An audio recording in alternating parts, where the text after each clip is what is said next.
काली बिल्ली रास्ता काट गई। ठीक,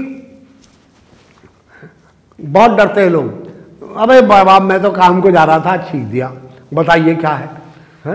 छींक ज्योतिष के अंतर्गत आती है और इस बारे में बहुत डिटेल वर्णन है।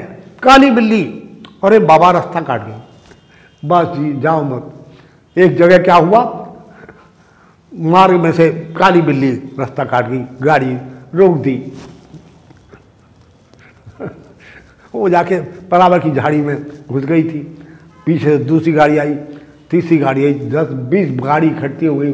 क्या बात है, बिल्ली रास्ता काट गई है जी। अरे बाबा, ऐसा अंधविश्वास लोगों में है। कुछ अंधविश्वास होता है, कुछ ठीक बात भी होती है। कब क्या सीधी तरफ से काटा रास्ता या उल्टी तरफ से काटा, या क्या हुआ, बिल्ली का बोलना अशुभ माना गया है। जब राहु ग्रह खराब होता है, राहु का बिल्ली से बहुत बड़ा संबंध है, तब बिल्लियां घर में रोती हैं, तब बिल्लियां घर में लड़ती हैं। जब बिल्लियां घर में लड़ने लगे तो समझो राहु का मंत्र जप करिए, उससे शांति हो जाएगी। राहु का दान करिए। राहु का मंत्र है ओम भ्राम भ्रीम भ्रौम स राहवे नमः। ओम भ्राम भ्रीम भ्रौम स राहवे नमः। ये मंत्र लगातार जप करिए। कुछ समय हवन कर लिए, हवन करना है तो हवन से 10 गुना फल होता है, तो वो राहु का उपद्रव शांत हो जाएगा। पर बिल्ली राहु से संबंधित है, इसमें कोई अतिशोक्ति की बात नहीं है। राहु का दिन नहीं होता, रविवार का दिन है, सूर्य का सूर्यवार, और चंद्रवार का दिन है, चंद्रमा से संबंधित, चंद्रवार सोमवार, और मंगलवार का दिन भौम ग्रह का मंगलवार, बुध ग्रह का बुधवार, और गुरु ग्रह का गुरुवार बृहस्पतिवार, और शुक्र ग्रह का शुक्रवार जुम्मा अंग्रेजी उर्दू में बोलते हैं। ये 7 बार है। कैसी अजीब बात है। सारी शनिवार, शनि से संबंधित शनिवार, और अंग्रेजी में भी इसी प्रकार है। सारे दुनिया में इन वारों के नाम इन्हीं ग्रहों पर हैं। वो अपनी अपनी संडे सूर्य का वार है, रविवार कहते हैं, हम सूर्य कहते हैं, सूर्यवार भी कहते हैं।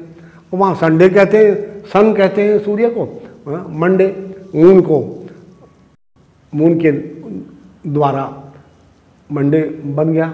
इस प्रकार सैटरडे, शनिवार सैटर्न शनि को कहते हैं, वहाँ पर जुम्मा कहते हैं शुक्रवार को। ऐसे अलग अलग किस्म के नाम पर्व है इसी क्रम से। ये नहीं कि शनिवार को पहले लगा दिया गया, इतवार बाद में चला गया, शुक्रवार आगे पीछे आ गया, नहीं, इसी क्रम से पहले सूर्य का वार, फिर चंद्रमा का वार, फिर मंगल का वार, फिर बुध का वार, फिर बृहस्पति, और फिर शुक्र, और फिर शनि। इस प्रकार सारे क्रम सा यही सारी दुनिया में यही वार इसी क्रम से। ये वैज्ञानिक विषय है, मेरे घर का विषय नहीं है। आकाश मंडल को निरीक्षण करके आज का मॉडर्न साइंस भी, जो 200 इंच अरवास और उससे भी बड़े बड़े टेलीस्कोप माउंट विल्सन ऑब्जर्वेटरी में आज अमेरिका में उपस्थित है, दूसरे देशों में भी हैं, अलग अलग, रशिया में अलग, फ्रांस में अलग, ब्रिटेन में अलग, ये सब हमारे देश में भी आज बड़े बड़े दूरवीक्षण यंत्र लगे हुए हैं, और उनके द्वारा ग्रहों की गतिविधि निरीक्षण, आकाश मंडल को निरीक्षण किया जा रहा है, और बहुत सारी नई नई बातें उससे मालूम होती हैं। नए ग्रह भी मालूम हुए। हमारे बृहद पारशा, ऐसी बात नहीं है कि ऋषियों ने पहले नहीं जाना, पर उन ऋषियों ने बृहद पारशर शास्त्र में नवग्रहों के साथ उपग्रह भी, यम, वरुण, दंड, परिघ, इंद्र, चाप आदि उपग्रह बता दिए हैं। वहाँ आज उनके नाम बदलकर यूरेनस, जिसे हर्षल कहते हैं, जॉर्ज हर्षल नाम के आकाश मंडल को निरीक्षण करने वाले वैज्ञानिक के नाम पर उसका रख दिया, और हमारे यहाँ प्रजापति उसका नाम पहले से ही है, पर आजकल उसका इफेक्ट होने लगा है। इस प्रकार वो बहुत 7 साल में एक राशि पार करता है। शनि ही हमारे यहाँ केवल 2.5 साल तक एक राशि पर रहता है, 30 साल के बाद दोबारा उस राशि पर आता है।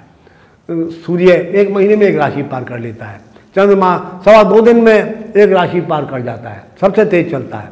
पृथ्वी का उपग्रह है चंद्रमा। इस प्रकार ऐसे यम, वरुण, नेपच्यून, प्लूटो वगैरह ये सारे ग्रह आज नए आ गए हैं। नए उन अंग्रेज ज्योतिषियों पर, अमेरिकन ज्योतिषियों के नाम पर वो नाम रख दिए गए हैं, पर हमारे यहाँ तो बहुत पहले से उपस्थित है।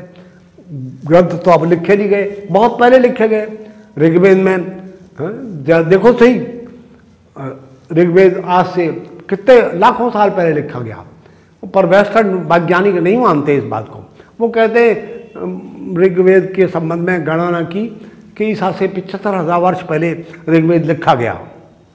चलिए यही माने, हमारे हिसाब से तो मानने को हम तैयार नहीं, पर उनके हिसाब से ईसा से 75,000 वर्ष पहले हम इतने ज्ञानमान थे कि पृथ्वी के संबंध में, आकाश मंडल के संबंध में, सूर्य ज्योतिष के संबंध में ऋग्वेद में लिखा गया।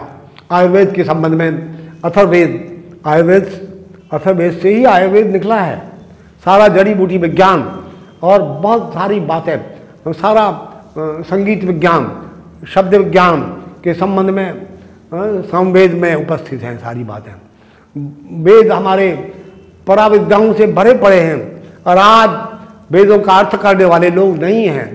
बिना ज्योतिष के, ज्योतिष विज्ञान, छंद विज्ञान, निरुक्त विज्ञान और संगीत विज्ञान और आपका व्याकरण विज्ञान, 6 शास्त्र हैं ये अलग अलग। इन 6 शास्त्रों के अध्ययन के बिना वेद का अर्थ नहीं किया जा सकता। बताइए क्या करेगा? वहाँ वेद बहुमुखी प्रतिभा रखते हैं, तो ज्योतिष विज्ञान तो सबसे ज़्यादा है, और सारा उसकी साथ ही यज्ञ हो नहीं सकते। यज्ञ के लिए मुहूर्त देखना पड़ता है, नक्षत्र, ग्रह वो सब निकालने पड़ते हैं, किस समय यज्ञ शुरू करा जाए, तो अग्नि स्थापन किस समय होगा, अग्निवास कहाँ है, वो सब जानना होता है। वो ज्योतिष विज्ञान के द्वारा ही बताया जाएगा, मार्ग प्रशस्त करेगा।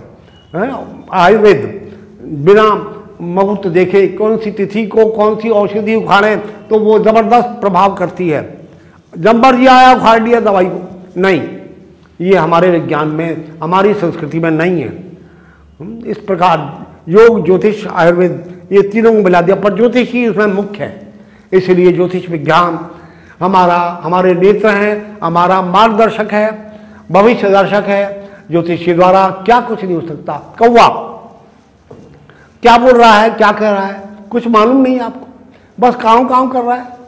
श्रीमान जी, कौवे की बोलियां होती हैं और बहुत सारा कुछ आपके बारे में बताता है।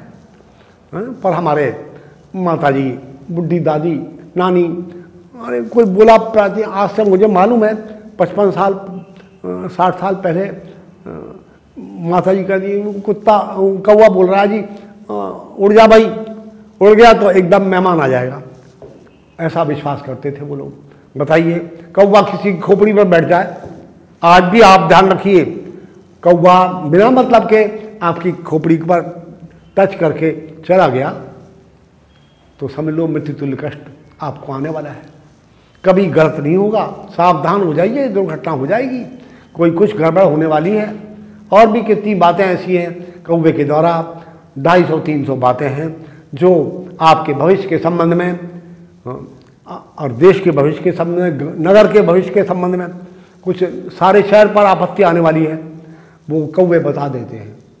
पर आप जानते ही नहीं उनकी भाषा, उनकी गतिविधि, तो कैसे मालूम होगा आपको? मालूम ही नहीं हो सकता। तो इसलिए ये विज्ञान हमारे यहाँ, ज्योतिष विज्ञान ऐसा है, आपके जीवन के संबंध में, देश के जीवन के संबंध में, आपके कार्य के जीवन के संबंध में, आपके धंधे के जीवन के संबंध में, आपकी धंधे की लाइफ कितनी होगी, आपने जो कुछ शुरू किया, ये मकान कितने दिन तक सुरक्षित रहेगा, ये शुभ है या अशुभ है, आपने जो कुछ कोई कुछ का और कुछ करा है, ये बच्चा हुआ है, ये बहू रानी घर में आ रही हैं नई शादी करके, ये आपके घर को उन्नति देगी या डाउनफॉल आ जाएगा।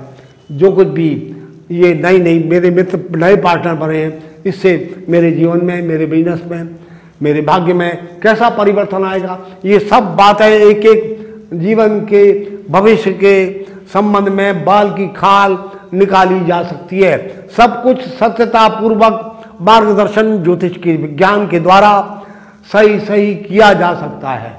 कोई बात नहीं हम करते हैं, हमने देखा है, हम जहाँ तक संबुद्ध परिवार के लोग हैं और हमने इस विज्ञान को समझा है। आपको बहकाने की हमें आवश्यकता नहीं। वैज्ञानिक विज्ञान सम्मत बात करते हैं, जो एक बार नहीं, 2 बार, 10, 20 बार, 50 बार, 100 बार टेस्ट करने के बाद ही हम अपनी बात कहते हैं। भारतीय विज्ञान सब तरह तरह की हजारों शाखाएं हैं भारतीय विज्ञान की। ज्योतिष भी उनमें एक है और ज्योतिष की भी 25-30 शाखाएं हैं। वो कैसा अद्भुत विज्ञान है, आपके जीवन के हर फैक्टर को छूता है। आपका शरीर ही सबसे पहले ज्योतिष विज्ञान, 10 एडवांस कंप्यूटरों से भी ज़्यादा हमारा सेंसिटिव शरीर है।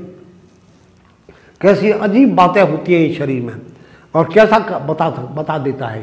पहले ही आपको पूरा भास इस शरीर के द्वारा ही, पर इस शरीर की भाषा आप समझते हैं क्या? नहीं।